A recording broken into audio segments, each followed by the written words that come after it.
Grenade, le 20 janvier 1539. C'est la fête de Saint-Sébastien, une grande fête pour la ville.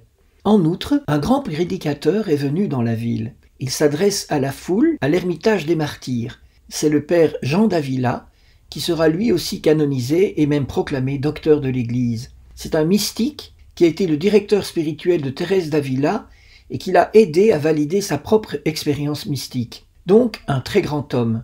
Ses prédications attirent les foules parce qu'il touche le cœur des gens.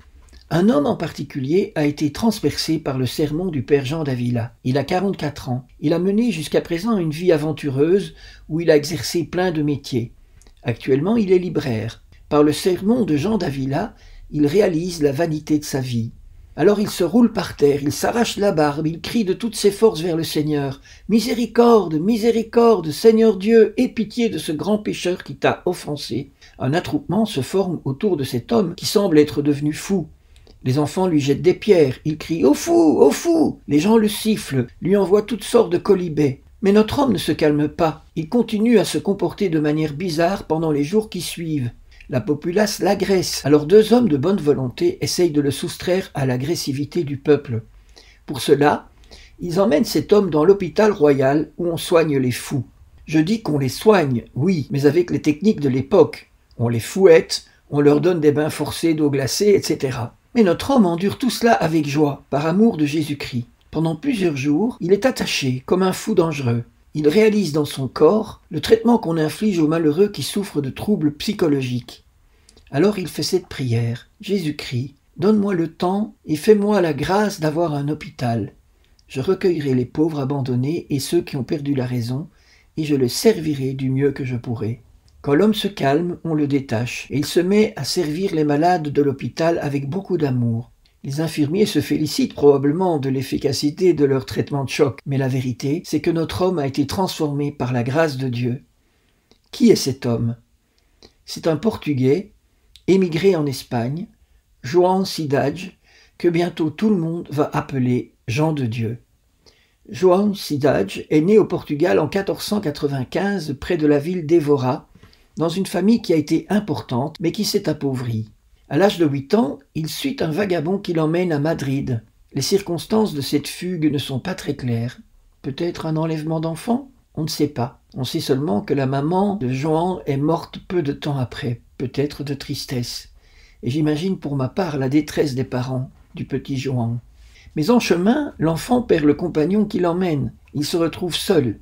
Il est récupéré alors par l'intendant du comte Oropesa dans la région de Tolède, et il est accueilli dans cette famille où il devient berger. À 27 ans, il s'engage dans l'armée de Charles Quint, participe à la bataille de Fontarabie. Il frôle la mort par 2 fois, tombe de cheval et fait même de la prison.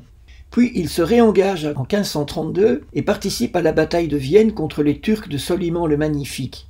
À son retour de la guerre, il essaye de retrouver ses parents, mais malheureusement il découvre qu'ils sont morts. Il part pour l'Afrique du Nord et là il participe à la construction des fortifications de la ville de Ceuta dans le Maroc espagnol. Finalement, il aboutit à Grenade où il tient une petite librairie. Et c'est là qu'a lieu sa conversion spectaculaire que je vous ai racontée.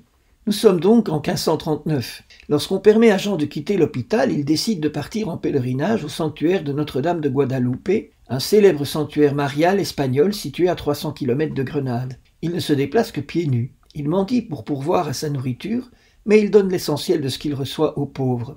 De retour à Grenade, il loue une maison pour accueillir les pauvres. L'hiver commence. Jean récupère sous les ponts et les porches tous les pauvres qui grelottent et les installe au chaud dans sa maison. Le soir, il sort dans les rues avec un panier sur le dos et une casserole dans chaque main. Il en appelle à la générosité des gens, mais il le fait d'une manière très originale. Il crie « Faites-vous du bien à vous-même, frères, par amour de Dieu !» Cette phrase, qu'il a répétée des milliers de fois, est devenue le nom de sa congrégation en italien.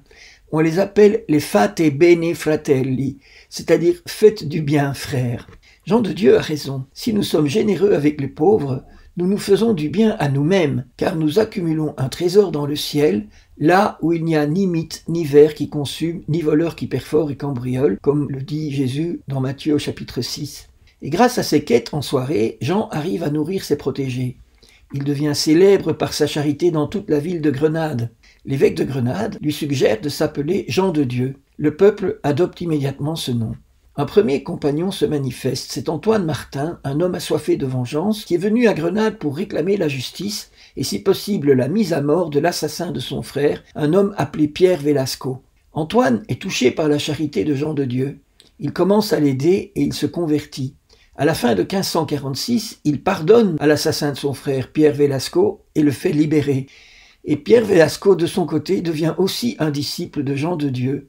C'est ainsi que les deux ennemis jurés, Antoine et Pierre, deviennent les premiers disciples de Jean de Dieu. Jean est favorisé de grâces mystiques comme la couronne d'épines qu'il reçoit de la Vierge Marie et dont il garde les stigmates jusqu'à la fin de sa vie. Il connaît l'angoisse de l'endettement systématique pour ses pauvres. Quand il sent la mort approcher, il écrit tous les détails de ses dettes, les noms des débiteurs et les montants dus. C'est son testament. Le 8 mars 1550, à l'âge de 55 ans, épuisé par les privations, Jean de Dieu rend son âme à Dieu.